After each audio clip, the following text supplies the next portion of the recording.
Well, wasn't that fun, General Allen? What is your up-at-night issue when you think about technology coming into the battlefield? Not permitting it to replace the decision that commanders must make. So I just want to use that as a holding spot because we have a fantastic panel to kind of kick that off. We're going to use that as sort of the opening moment. Everyone, I'm Steve Clemens. I'm Washington editor-at-large of The Atlantic. It's great to be with all of you. Aren't these pieces of art amazing before each panel? Certainly thought-provoking, and we look forward to having a fantastic conversation with you. Let me introduce our panel. First, we have Annie Jacobson. Annie Jacobson is an investigative journalist and author. Recently has a critically acclaimed bestseller out there right now called The Pentagon's Brain: An Uncensored History of DARPA, America's top secret military research agency. Has anyone read her book? Yes, right here, Guillaume. Right, so I wasn't going to call on you, but I am going to call you, Guillaume. So Guillaume right here has read the book. I've read sections of the book. I highly recommend it. I didn't know this was going to be a book promotion for you, but it raises really fundamental questions, both about the promise and the risks of some of the things that we're doing. Then let me introduce the Premier of New Brunswick. It's great to see you, Mr. Premier Brian Gallant. Brian is a believer in innovation, in jobs, is here for the first time. But let me just share one thing about him. His mother was one of 17 siblings. His father was one of 7. He has 72 first cousins. And it's a very interesting way to get into politics if you kind of have a population that is out there. And we have General David Perkins. General David Perkins is the Commanding General of the U.S. Army Training and Doctrine Command.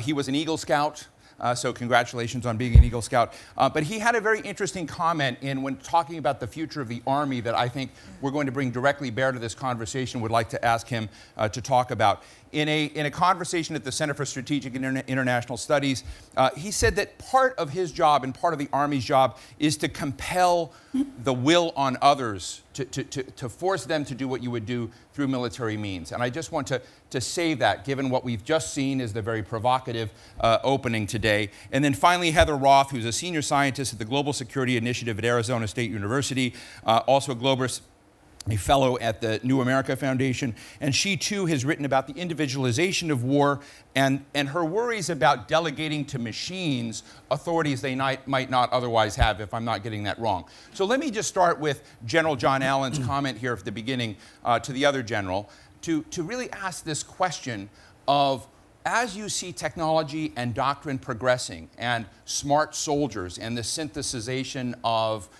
technology, information, data, and the ability to kind of put all of this into a package, what, as a general, are you excited about? And what, as a general, do you think we need to have red lights and warnings about?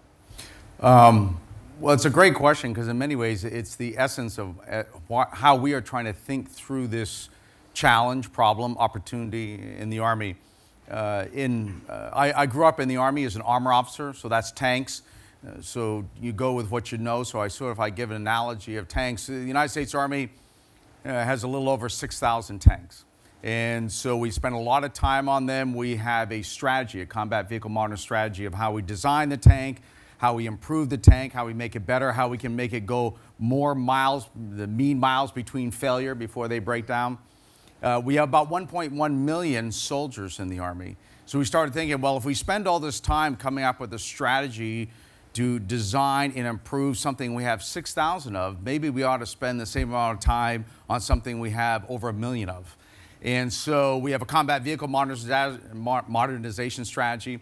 We have a robot and autonomous operations strategy, and just happen to have with me, that I'll leave here for viewing pleasure, the human dimension strategy. And actually, this was the first strategy that we put out after we put our new operating concept, was how do we build and improve the humans, the 1.1 million humans that are in the Army, because that is the essence of really a land force. And there's 3 aspects of it we lay out here. That's cognitive dominance. How do you think better? How do you think quicker? It is institutional agility. How does the institution of the Army deal in this human dimension? And then it is, and therefore, how do we train that? And so just like any other capability the Army has, whether it's a machine gun, a tank, or its human dimension. We build capabilities into it, but what we spend probably just as much time thinking about is how do you use those capabilities? What could go wrong? I think the title of this is Known Unknowns. Actually, I love known unknowns. What I really hate are unknown unknowns. Think through the law of unintended consequences. I always tell people the law of unintended consequences is just as powerful as the law of gravity. It just takes longer for it to kick in. So if we are building capability into a tank, there could be some things that could be useful in one area, but not useful in another. Put a lot of armor on it, it is great because it protects you against munitions. Not so good when you're trying to airlift it because now it's so heavy. So what is useful in one use of that application is not useful in the other. It's the same thing with the human dimension. You've sort of flirted with a convergence where you've talked about autonomous tanks and building greater capacity, potentially, thinking of some sort in tanks. You've talked about changing the mental profile, the training profile of human beings that are there. That are also seem to be, and we've had a lot of talk about the singularity. Any of you seen the movie Transcendence with Johnny Depp? You did. Any others? I didn't. That's why I probably didn't do so well. But it is interesting because that movie was about artificial intelligence and kind of raising that. And I don't know if many of you saw in the audience just like this when Johnny Depp was speaking in front of the stage, Elon Musk was in the audience, did a cameo because he believes in terms of physics and the big advances in technology that artificial intelligence is something we should be worried about. So what are the ethical concerns you think we should have given what you're doing in the military? Well, the first thing we focus on with regards to any capability we give to our soldiers, and it starts actually when they come in basic training, we give classes on what we call the Army Profession and Values before they ever go to the rifle range. Because artificial intelligence could be a useful capability, but it could have some downsides. An M16 could be a useful capability, but it could have some downsides. So when we talk about a lot of this technology, we always talk about the technology and soldier interface and using it as part of a team. And all of that is founded on our values in Army profession. That's the first thing we teach soldiers before we give them any lethal or non-lethal capability. Our values in the sense they are a member of the profession. So Annie, let me jump to you because you've been writing and you've done a deep, I love this Seattle Times interview that Annie Jacobson has a gift for unearthing secret nog-buried information. So you found this story, essentially a lot of stories about what DARPA is developing. We've just heard the general. Tell us what, in your quick frame, the opportunities but also the risks are with what we're doing with advanced technology in the battlefield. Well, I approach everything from a narrative perspective, so it's important to think about how fast all of this is happening, first and foremost, because then it becomes a prescient concern. So when you look back at World War... Give us a scale. So, well, you look at, and it's all because of information technology that we are where we are with high-tech biotech. Think of World War II. Computers were actually humans. I mean, men did calculations, some women, but good mathematicians. Then we invent the computer, and suddenly in 2007, the iPhone comes along, and it has more information technology in it than the Apollo program. So while we are having this conference, information and biotechnology is moving forward at that incredible speed. You have these advances happening, and they're happening so quickly with DoD leading the way. What used to be, industry, pharmacology, let's say, led the way. But DoD has been involved in this area, biotechnology, for 25 years. So the people, I think, are behind the curve, and DoD is way ahead of the curve, particularly with DARPA, which is the most advanced, most powerful military science agency in the world. So I really think the narrative that's important to address is people just having a modicum of understanding about where we are with how rapidly this is all occurring. I interviewed the head of DARPA recently, Arthi Prabhakar, and maybe she was giving us a kind of warmer, fuzzier view of DARPA and what it did. But can you give us some of the insights in some of the things that you think might be a little dark? Well, I mean, I try to stay neutral in terms of what is dark and what is light. So don't be neutral here. Okay. Just well, let it I mean, go. the general, if you're thinking about neuroprosthetics, I think that's an area where people should pay attention because you're talking about brain implants that will have an effect. The general spoke of, augmented cognition.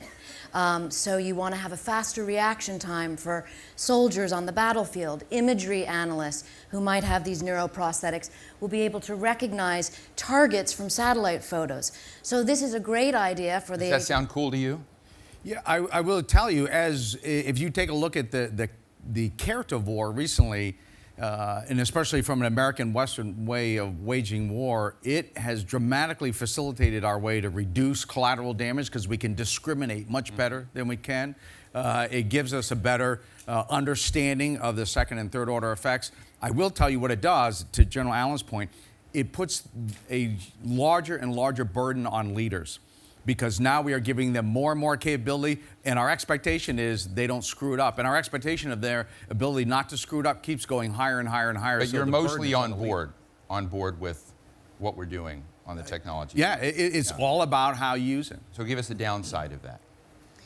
Well, I mean, just quoting some of the scientists who are involved in it, there's lots of concerns with, putting neuroprosthetics in the brain. One of them, the Jason scientist, said it could lead to high-quality brain control. That's on balance, So, but you need to think, of course, about what the Defense Department is up against. We've been talking all weekend about, the threats of China and Russia. So you have high tech there where it's very necessary, but then you have the issue where you're looking at counterterrorism, where high technology, biotechnology is not assisting per se, or it's certainly not winning the fight. Can I get a microphone to Guillaume here for a minute?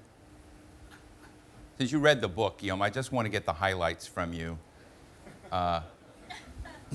You're with the French Ministry of Defense? Indeed. Yes, and so you read Annie's book, so from the French Ministry of Defense's perspective, do you see opportunity, risk? Do you think the U.S. is going off the deep end with some of the things we're talking about here? So when I was young, I was in acquisition, and one of our metrics of success was to do the same thing than the U.S. 10 years afterwards, with French francs and not in dollars. Uh-huh.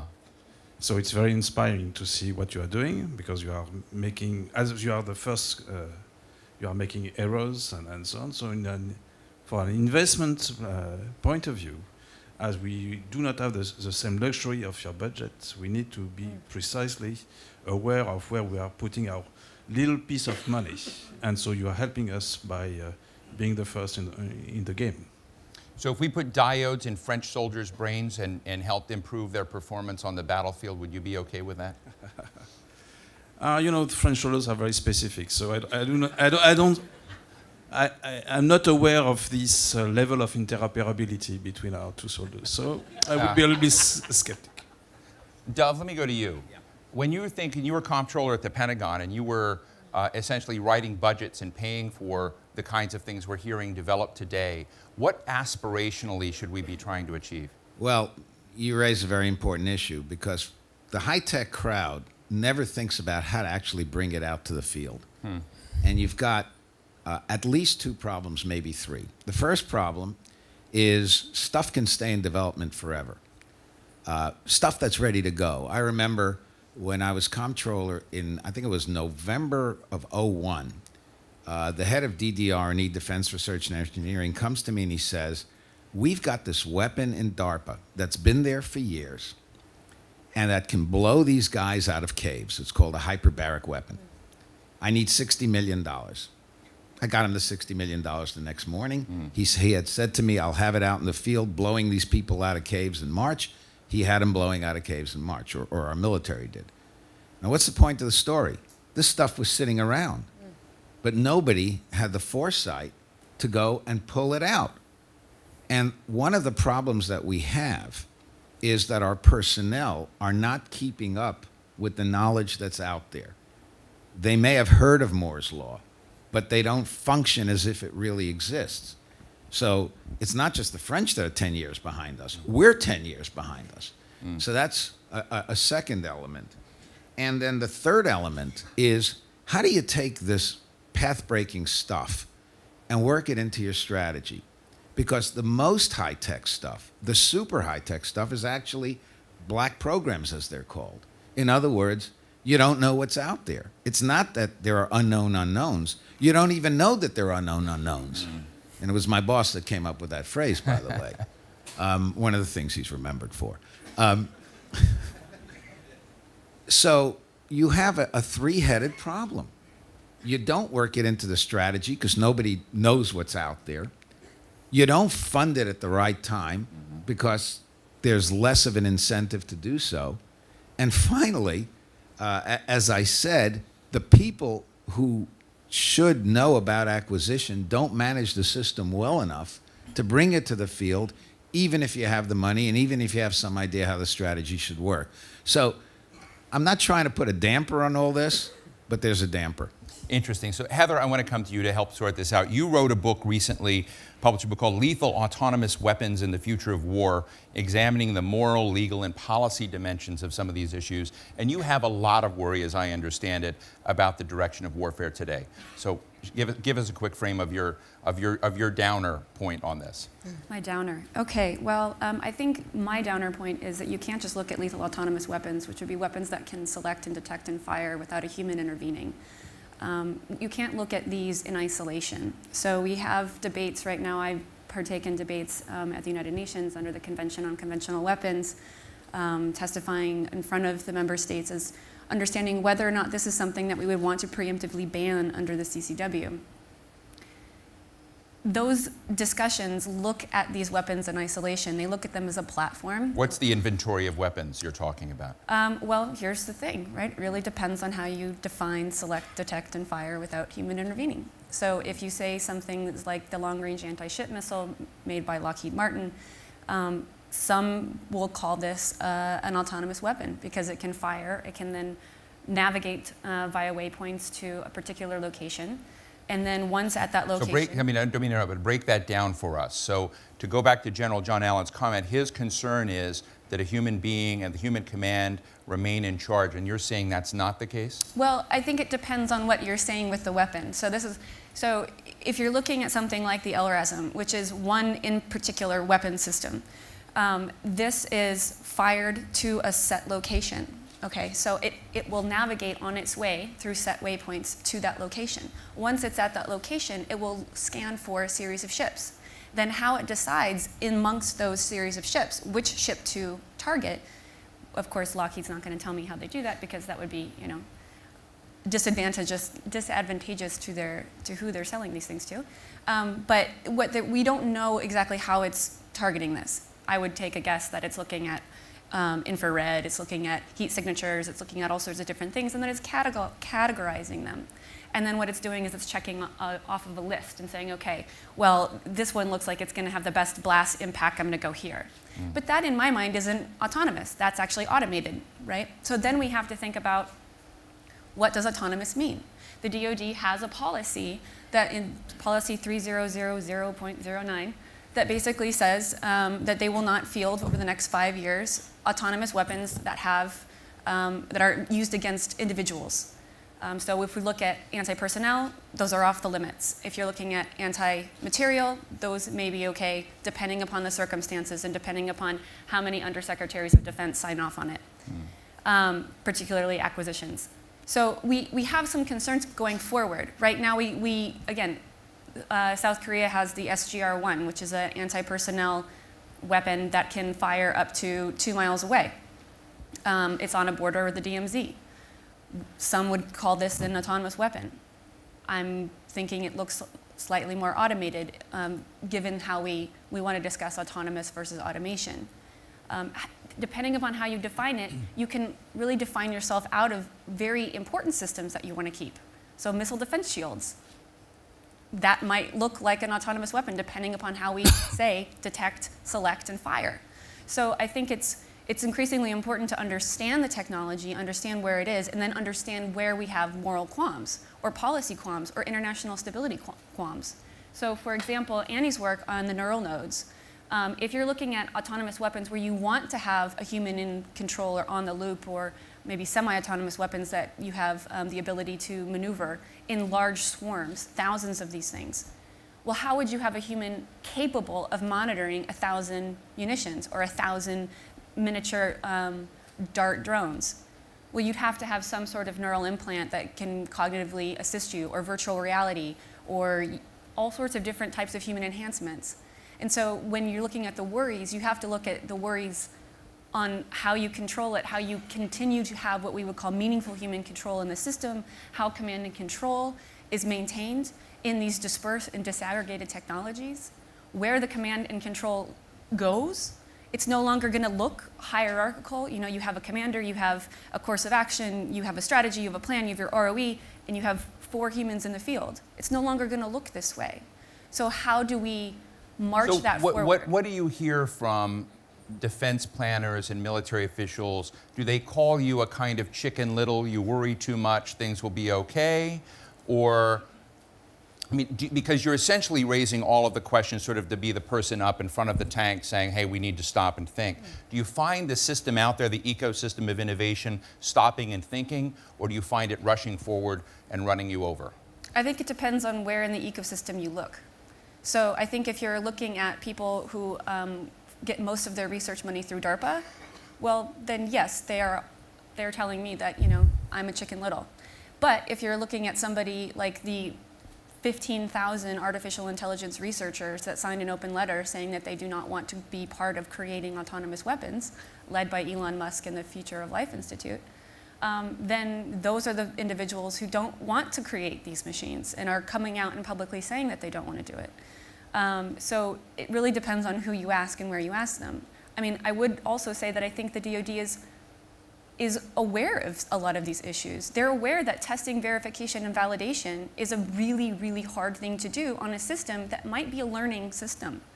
How do you ensure that such a system is not going to have emergent properties and kill unintended people, is going to have not the discriminatory effects, but high collateral damage? How do you test that when you can never actually emulate the environment with which it's going to be deployed in? Do you share Heather's concerns, General?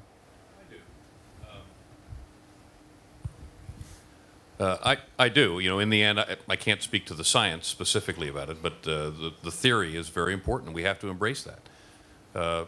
Warfare is a time-competitive process, and what technology ought to be doing is creating in every possible way to give us the advantage in being able to sense the enemy, discriminate and target the enemy, and then engage the enemy. And that process can't be autonomous. It has to have leaders in the loop.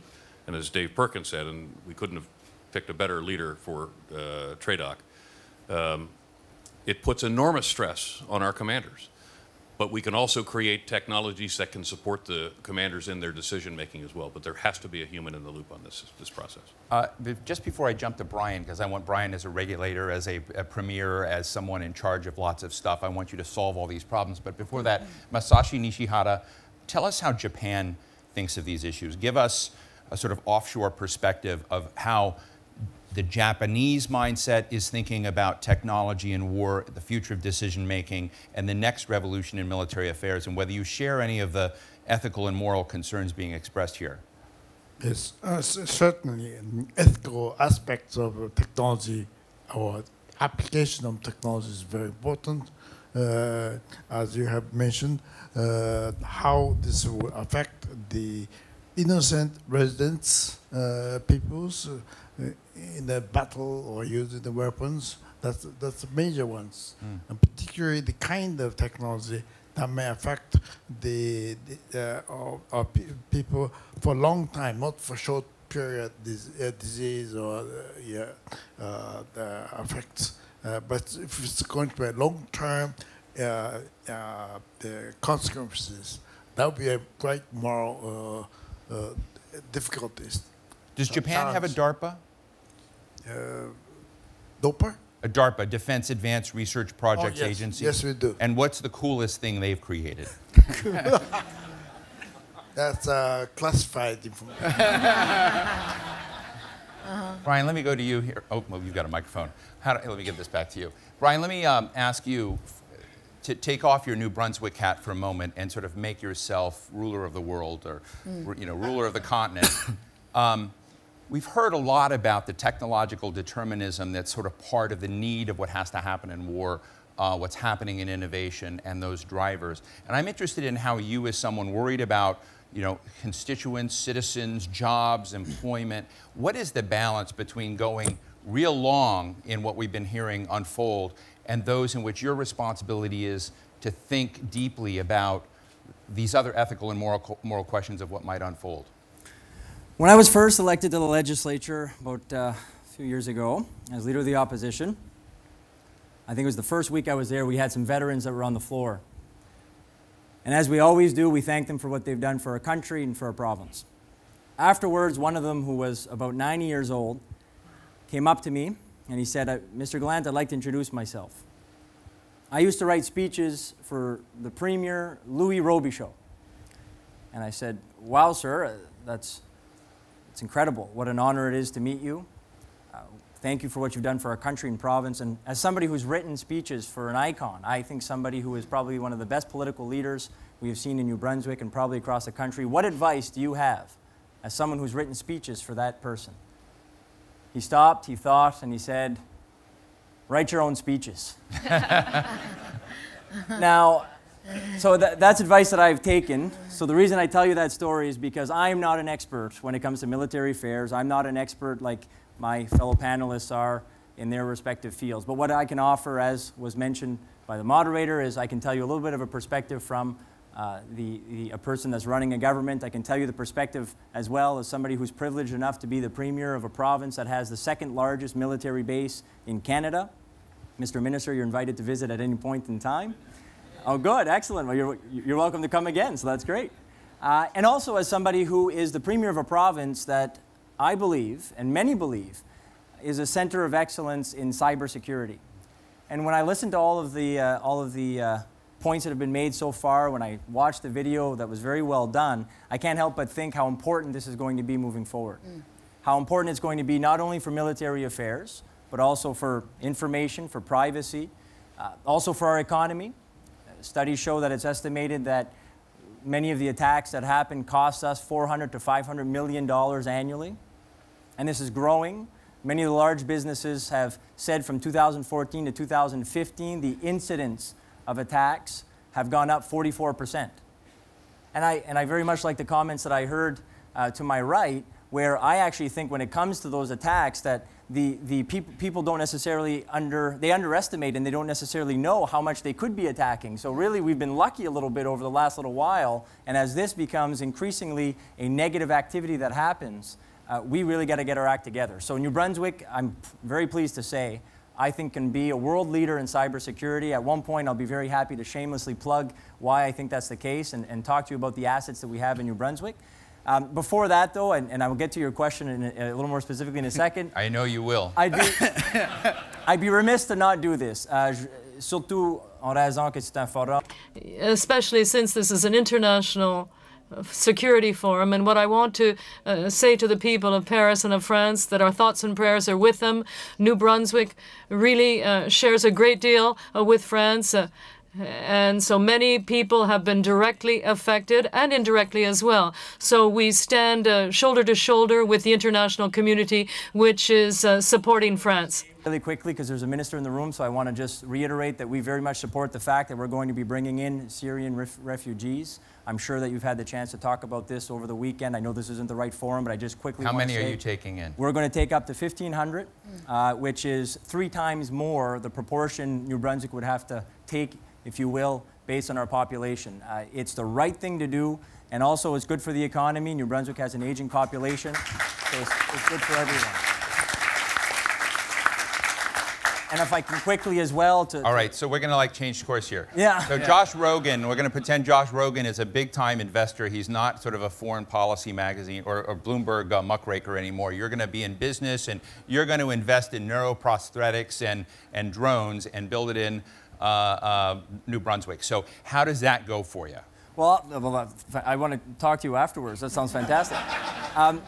Well, look, I want to talk about what we have to offer in New Brunswick in terms of cybersecurity, in terms of innovation, and in terms of just being a great place to do business. So first off, academia is second to none. The University of New Brunswick, I'm actually pitching to him as if this is happening, so I'll talk to the whole room here. The University of New Brunswick has been ranked the most entrepreneurial university in Canada. Now, this is awesome, but I want to explain why that's the case. It's because they are doing a great job of supporting the ecosystem for startups and innovation. They're doing a great job of taking research and development and commercializing it, and that's in a realm of different subjects. Also, they have specifically the New Brunswick Research of Data Analysis and Training, which is helping us really develop a great ecosystem to be a center of excellence for cybersecurity. On top of that, we have the infrastructure that we need. We have a fiber center that is the equivalent of Front Street It's the equivalent of a superhighway for information in Moncton, New Brunswick. We have, like I said, the second largest military base in the country as well, which is obviously a great opportunity for synergies. And Fredericton has been ranked the second most intelligent, in the top 7 intelligent cities in the world twice.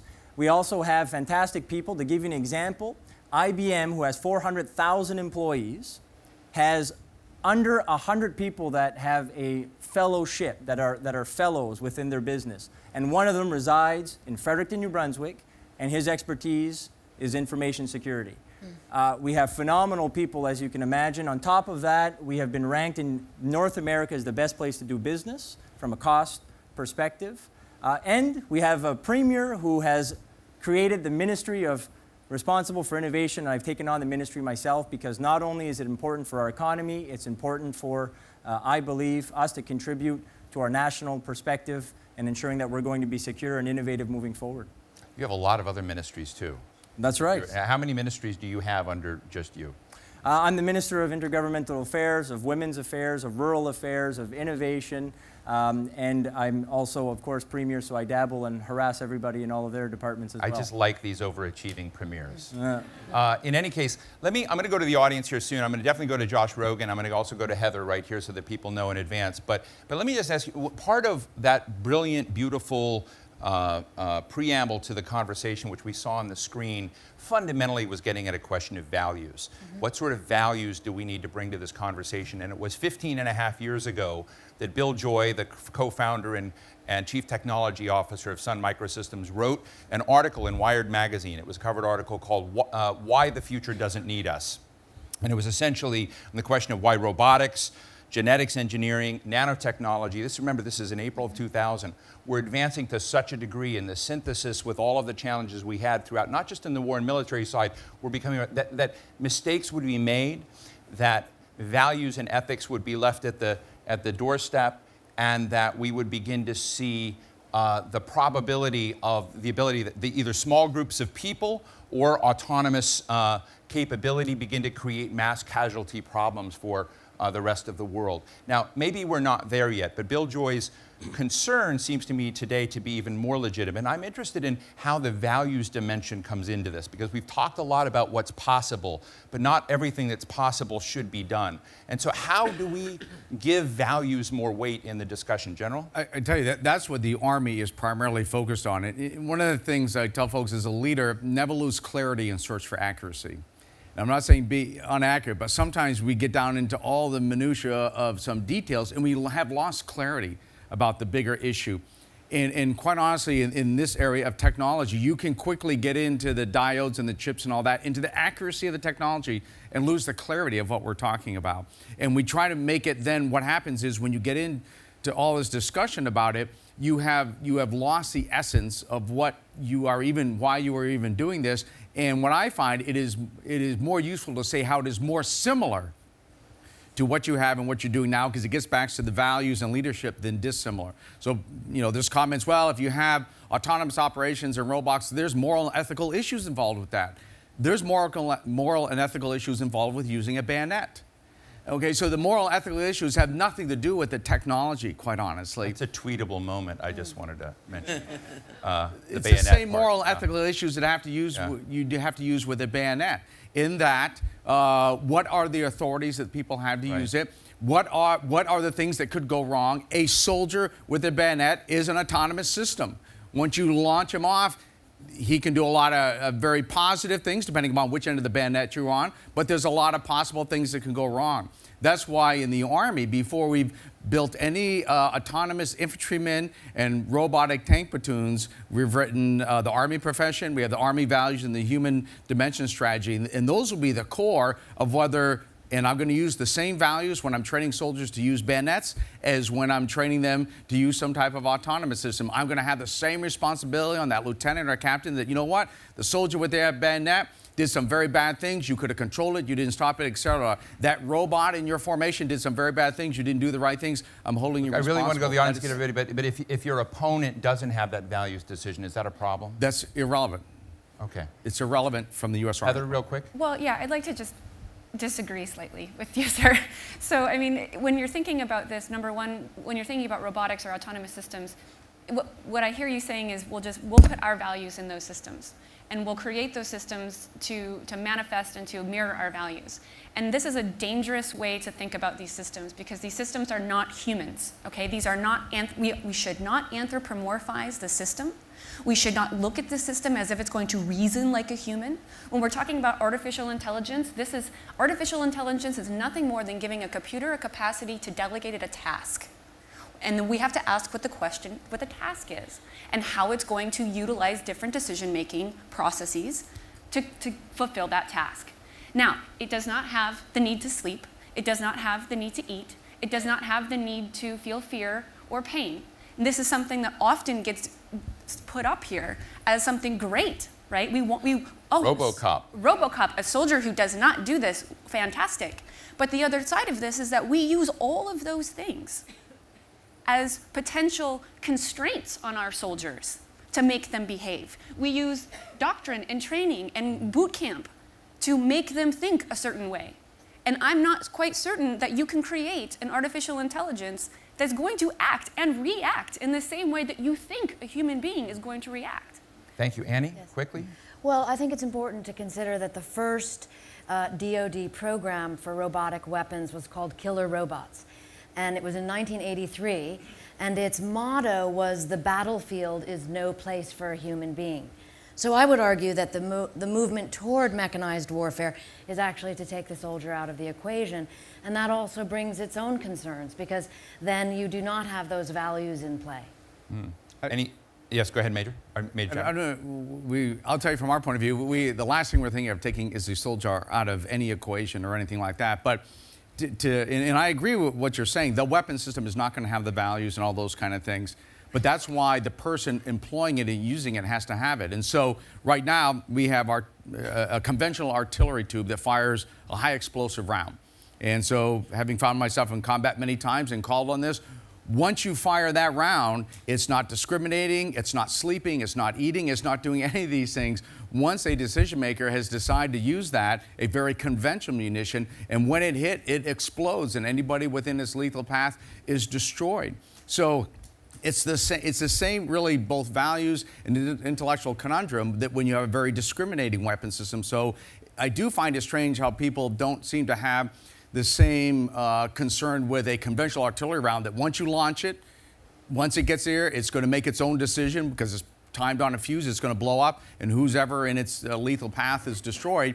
Versus what if I had an intelligent weapon system that could go out, and now with the conventional, once I launch it, I can't do anything. That artillery round is lost, and if a car full of children is driving underneath it, I can't do anything. Because I can't stop it. Because it might not loiter, right? What we're talking about are systems that might loiter for days upon days so that you can make a cognitive decision-making process, and things change so commanders can get in the loop. Many of our systems now, once you launch it, the commander is not in the loop. I will tell you, having been a division commander in Iraq, that I could sit there in my operations center and we would have radar and things that could discriminate collateral from actual problems, and then we would bring in another system and cross-cue it, and then we bring in another system, and I'm sitting there, and now I'm being able to discern at a much greater level than I ever could before, and then eventually they turn to me and say, "Perkins, what do you want to do?" And you have to say, "Okay, I've seen all this, I've cross-cued it, take it out," and then when they push the button, the thing they launched could even be changed after I said to launch it. I understand that, sir, but I'm wondering about the expanse of time and space to such an extent to where you are no longer, you have too many of these systems. Are you going to be on all of these systems at all the same time? So do we just want dumb weapon systems that just no. This is such a cool conversation, and it could go on, but let me jump to Heather Connolly right now, who's going to... well, thank you, yes. Steve. My two questions. We are talking about the most sophisticated weaponry, yet we've seen over the last 2 days, Brussels has been shut down completely by suspects with Kalashnikovs potentially and explosive vests. That are we focusing so much on the high tech, we are losing the power of the low tech. And even when we take chemical weapons away from Syria, chlorine bombs are used, that in some ways our adversaries are dumbing down, and that has the greatest impact. And then my second concern is because of our focus on the high tech and sophistication, that in fact is our vulnerability now. So if an adversary cuts an undersea sea cable, or has an electromagnetic blast that takes out our communications, all of this focus on the high tech is actually our vulnerability. Annie, does DARPA have a dumbed down section? No, it does not. But I mean, to your question, you know, I mean, we learned in the Vietnam War that sensor technology, high technology, where this was all developed, does not help in counterterrorism. And we're seeing that again now. With that said, it can certainly exact revenge. So after the Paris attacks, when the French special forces went to the, you know, to locate the terrorists, they brought with them a drone, a robot, and a dog. And the dog died. The robot didn't, and the drone didn't. But that is after the fact. And really what we're talking about, if we're talking about security, is how to prevent things, how to prevent the spread of terrorism. And that, by DoD's admission, is where technology lacks. You know, high technology systems lack. You can sensorize the battlefield. We set up sensors all across Iraq. Visual, you know, audio sensors. And it was called combat zones that see, but it didn't help win that war. And so it's a double-edged sword in many regards, because you have to defend against the greater threats, China and Russia, but you know, in terms of terrorism, it's a real trouble spot. Brian, let me ask you a question about part two of Heather's point. And how shall I frame it? Did anybody go to a goth bar last night after the fun? Any goths here? No goths here. Nobody with any good tattoos, piercings? The reason I ask this is when you think about the underbelly of society, the cyber command, the cyber deficits, you think about the fact that cars were just hijacked. David Ignatius, a writer for the Washington Post, is also a novelist and wrote a book called The Director. And in there, he writes about the people that are thinking about ways to do ill to others and those that are actually great in the digital universe are not the suit and tie types that are here today. They're goths, they're black, they may be pierced. There may be some that look like you, Brian, but very few. And I'm just interested, as a premier, when you're looking at building out capacity to think about the unthinkable, to think about cutting cables, or to think about how to create denial of service attacks, or looking at the broad range.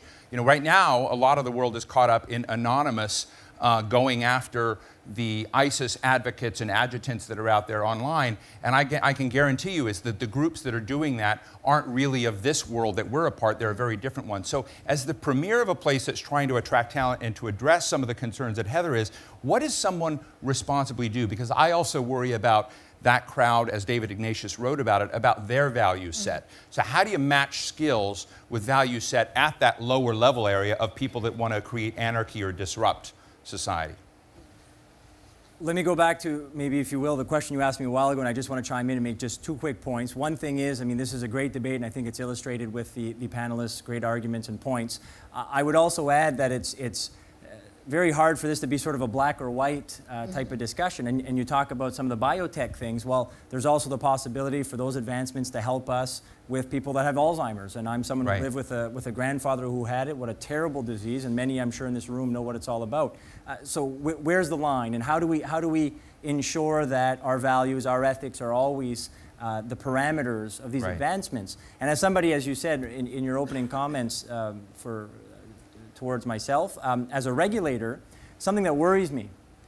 I was given this advice when I first became premier, and I thought it was really good advice, and unfortunately, I've seen it unfold, to be completely honest. They said that often policy, which you could argue is regulation as well, policy will be formed because of an incident. And that's worrisome, right? And I got what he meant when he gave me the advice, but I've seen it in reality. Sometimes are old, antiquated laws that we have that we wouldn't think, it's not a big deal, everybody's going on with their lives, but there's an incident that's a little abnormal perhaps, and all of a sudden you see that you have such an antiquated regulation or an antiquated law, and you have to update. So really, unfortunately, more and more, I'm seeing what he meant by that advice. So in this realm, what's worrisome is if we are, as governments, and as a society, going to put parameters around these things, these advancements, if we're going to regulate these things, do we fully understand it? How do we ensure that we're being as proactive as possible? Because in many other aspects of government, I can tell you, unfortunately, it does sometimes take an incident. And at one point, are we advancing so much that the incident that we're waiting for to then form policy and create these parameters could be catastrophic? So that really is, I think, the piece of perspective I can maybe add, and it's really not an obvious answer. Now, to your question specifically on how do we sort of ensure we have the right people working on this stuff, it's interesting because many would think, okay, New Brunswick, and I'll just use this as maybe what some of the thought process was happening for the participants here, saying, well, New Brunswick, cybersecurity, I mean, what do you know? Hopefully you've seen that we have a few assets, but I'll give you another story that I think is really interesting that goes a bit to your principle. It's not sort of the common people or common jurisdictions that you would think of that are involved in these conversations. So when it comes to cybersecurity, many of the attackers like to actually go to small jurisdictions. They like to go to small organizations because it's a bit easier, and then they can be connected somehow to larger sets of information, data, or whatever the case may be. So in fact, in the late 1990s, early 2000s, UNB, the University of New Brunswick, was being attacked quite a bit because they were very linked to government in New Brunswick, which then is indirectly linked to all other types of information and data. So they were having an abnormal amount of attacks. So it was actually a group of a guy named Chris Newton with a few friends who took on the challenge. He was a part-time student at UNB, took on the challenge to try to find some technology when it came to infiltration, and that spun off into what was called Q1 Labs, which was then bought by IBM, which was actually one of the 5 largest acquisitions in the country, in Canada, in the last 5 years.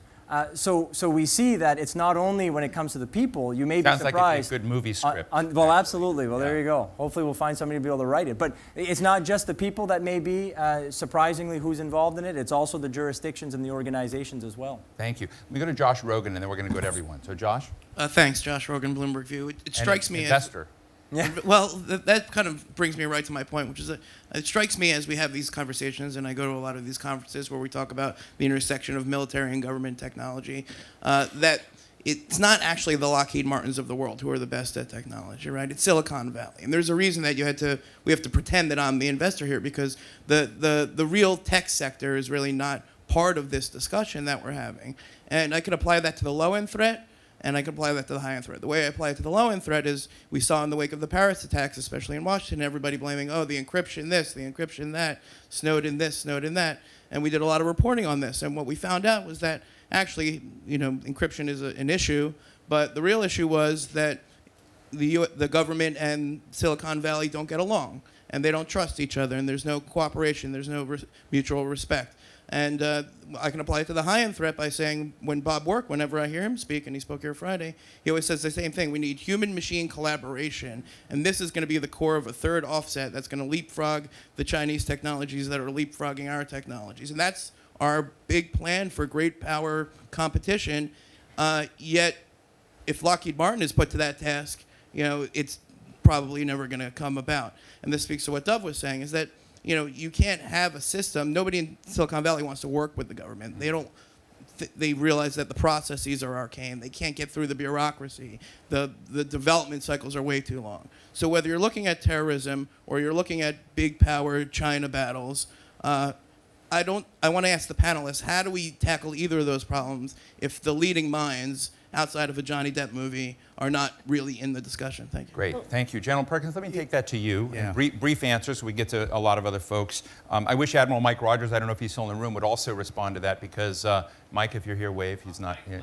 Mike's gone, but he'd be perfect for this. But go ahead, your response to Josh. Yeah, I mean, that's a great point, because it's interesting I find myself here as we're talking about technology, because if I'm in the Pentagon, the criticism is the Army is the least interested in technology. All you want to talk about is soldiers and force structures and battalions and infantrymen. And because what we say, it's not the technology, it's really the technology enabling. And if we talk about the cognitive point of view, quite honestly, I'm less interested in putting a chip in their brain than I am in making sure the soldier doesn't have a chip on his shoulder. In other words, that they are well trained and well disciplined, and there's lots of ways to increase their cognitive capability. We have a performance triad, which is nutrition, exercise, sleep. Those things has nothing to do with microprocessors. But back to your other point, in our human dimension strategy, we say we want to increase the cognitive capability of our leaders. and we've already, this last couple of days about terrorists, they act quicker, they think quicker. Well, how do we enable our leaders to think quicker, make quicker decisions, not take decisions away from them and give them to a machine, but enable them to make decisions quicker, of which we will hold them responsible for. That's very different than another machine making the decision for you. And back to what you talk about the institution, our human dimension strategy, we said we want to increase the cognitive capability of our leaders, not replace it, and increase the rate of adaptation and rate of innovation of our institution. So we're not looking at things, we're looking at capability. Capability to make decisions, capability to increase the rate of innovation, capability for the institution to turn much quicker. It's much larger than building a robot. But I would also have to say, I don't think it's accurate to say that the Silicon Valley and DoD doesn't have a partnership, because they certainly do. I mean, the Secretary of Defense just went and made 125 new partnerships with Silicon Valley. I mean, the reason we have the internet is because it was the ARPANET, a DARPA creation. So there's always an interplay, and from my research on DARPA, because it leads in military technology, everyone wants to work with DARPA. And again, they're not thinking about this war per se, they're thinking 25 years out. That's why it's called blue sky research. They're always ahead of the game. They must create those revolutions in military affairs. Much of it is secret. It's not a revolution if it's public. So yeah, I mean, I think there's different layers within Silicon Valley. So we talk about Silicon Valley like it's this homogenous thing, and it's not, right? I mean, you have the major players in Silicon Valley who don't want to work with the government.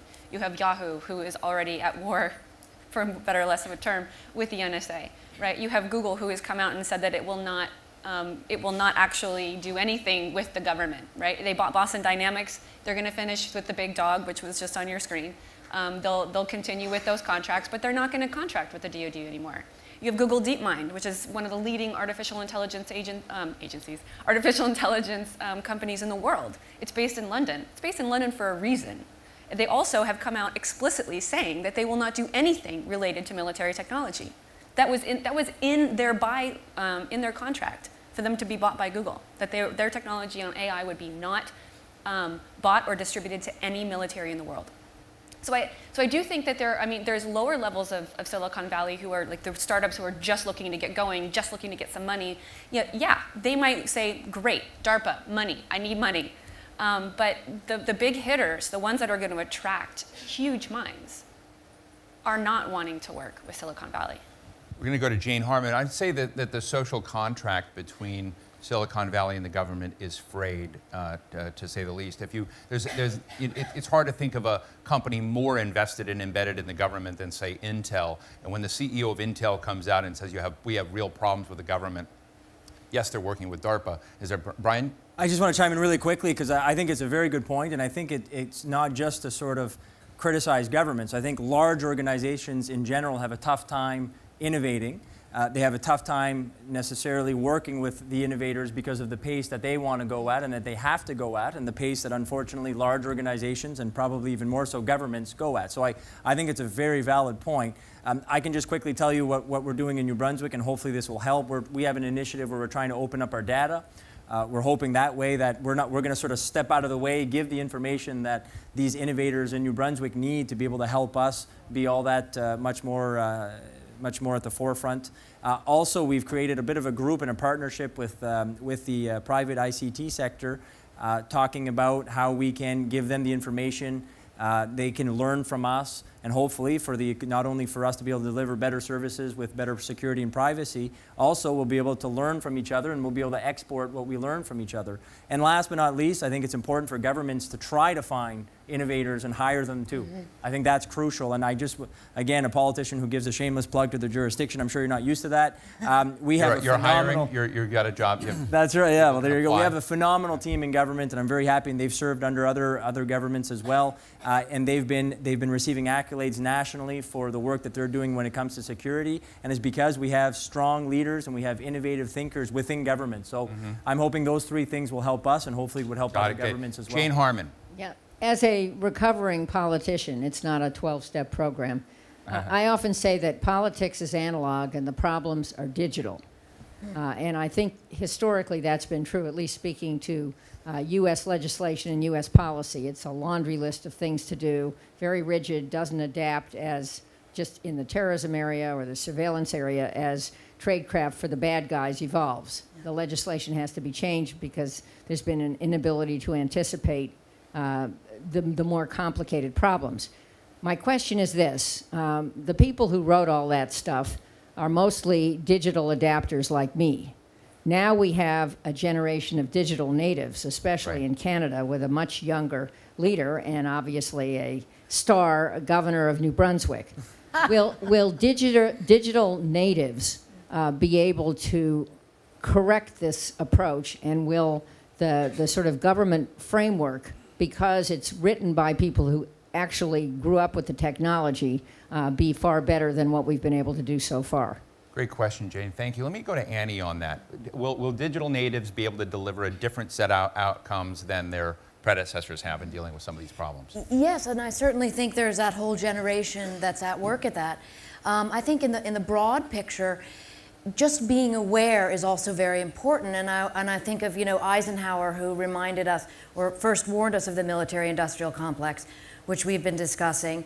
And on balance, that what Eisenhower said was that an alert and knowledgeable citizenry balances out the military, because both are necessary. And so even if you're someone who's behind the curve of technology, let's say, there is a lot to be said for just having a modicum of knowledge about it and an awareness of where the government is going, because then we're working with governance, and it's a people have a voice and people have an understanding and have something to say about it, as opposed to, whoa, only my grandchildren understand that.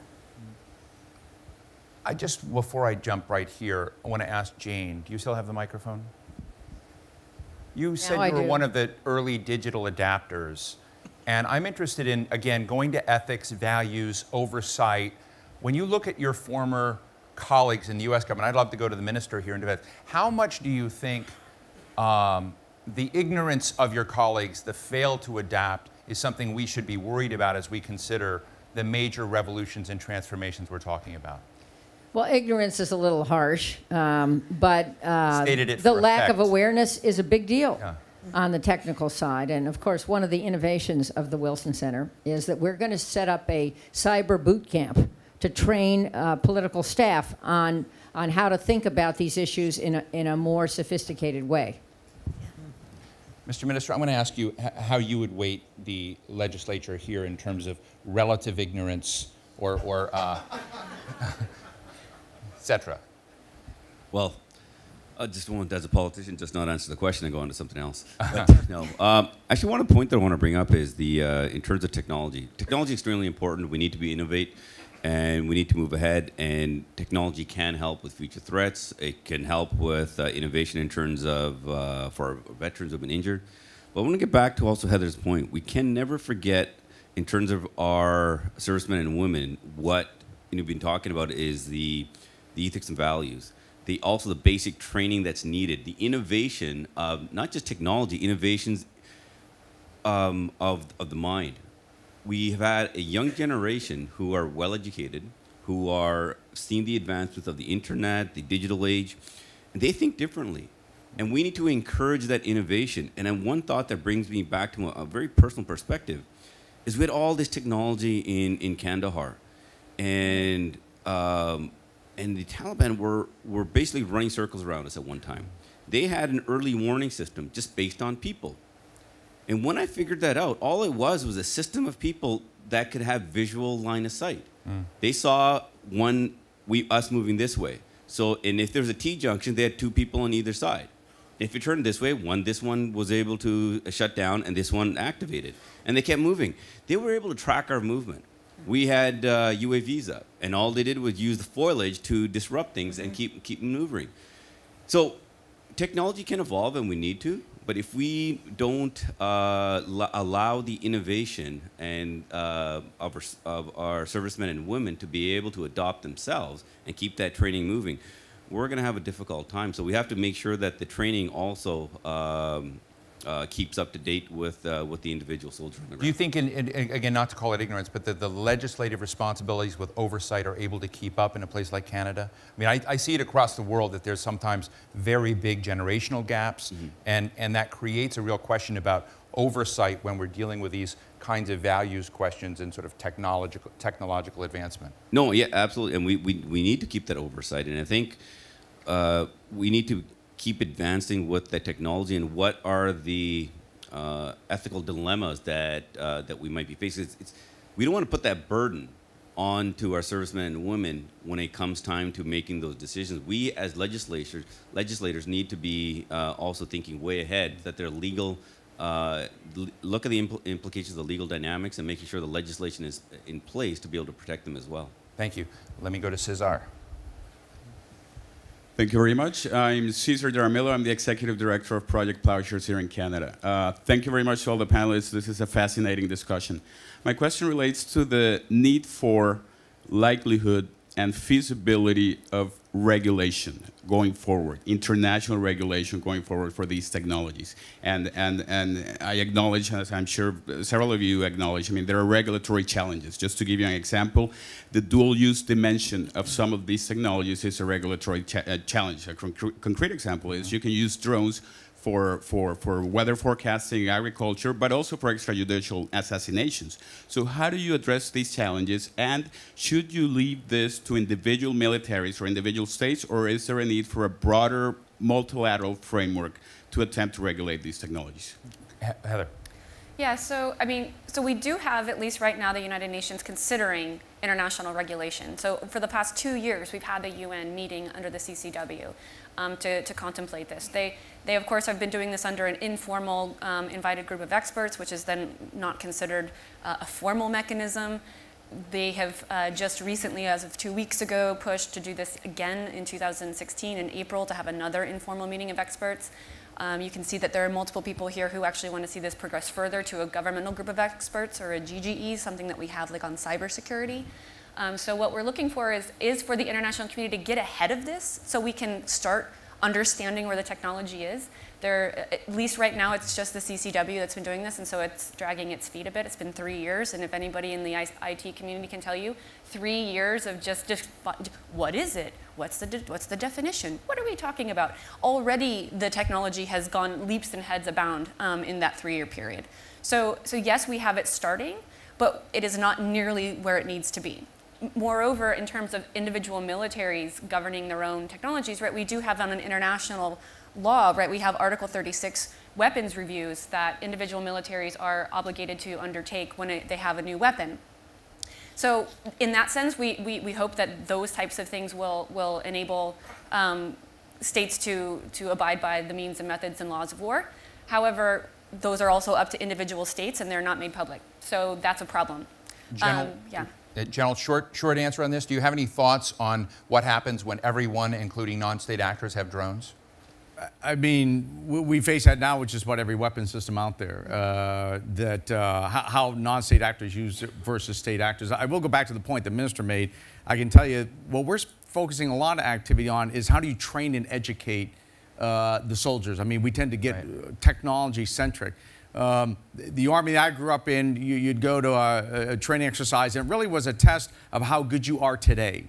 And it was an indication of how well you have been prepared to execute the test today. What we are equally interested in is not how good are you today, but how good can I make you?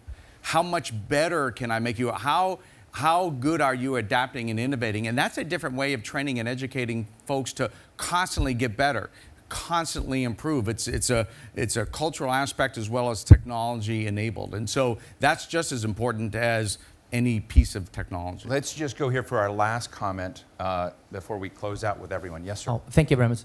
I'm currently military planner and also former 21st Century Security and Intelligence, currently headed by General Allen.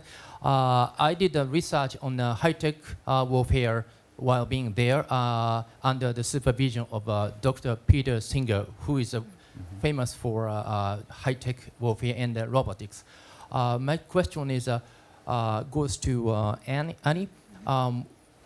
Looking at last decade warfare, the network connectivity and unmanned system brought us a quantum leap in terms of high-tech warfare.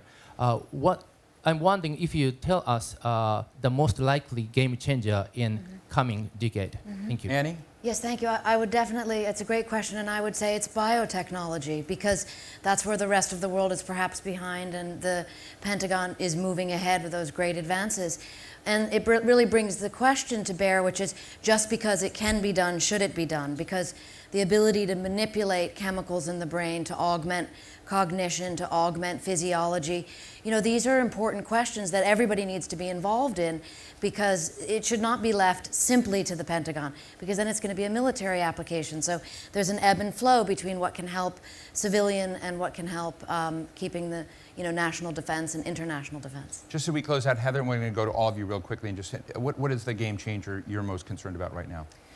What I'm really concerned about is is how there are multiple technologies that are coming together at once. So it's not looking at one particular technology. It's looking at the rise of AI in cybersecurity, right? You need to use artificial intelligence to patrol networks because the human being can't actually monitor a network in real time. So Bill Joy's nightmare is your nightmare. But no. Not AI in the we're going to have the AI taking over the Terminator. I hate the fact that the Terminator gets used as everything. But it's the idea that what you're going to have is you're going to have robotics, you're going to have networks, you're going to have systems of systems of systems of systems. So we can't say it's systems of systems engineering. Multiply that by 3 or 4. And then when you're looking at that, my concern then is how you do the C2, how you do the training, and how all of those systems are going to be working to funnel information to human decision makers. But we all know that how information is displayed will change how you make a decision. So just on basic visualization, glass half full, glass half empty. You've got a 90% chance of live, you've got a 10% chance of dying, right? However we make that information available to humans, even in cognitively enhanced capacities, will change the way in which decision makers make decisions. And how much of all of that gets made by a machine before it gets to a human is really where my concerns lie. Mr. Premier, game changer you're most excited about? The opportunity for New Brunswick to play a leading role when it comes to cybersecurity, of course. I just wanted to add really quickly to your comment, if you allow me, in my conclusion here. I do think it's important to raise what I said again, is that governments, unfortunately, too often have policy developed because of incidents. So how do we ensure that that's not going to be the case in this conversation? And what we're doing today and what the forum has done today, I think, is a great start, and I think everybody here is listening attentively because they understand that we're going to have to raise awareness, we're going to have to continue to discuss this, find the right balances, find the way to regulate, how do we do this, what jurisdiction. So the only point I want to make is that, to what you said, is that I hope we're going to be proactive. And the only other thing I'll say in closing is that this is not new for humanity. I mean, you could look at nuclear power, for example. It has the ability to improve the quality of life. It has the ability to help the economy. It has the ability to have catastrophic effects.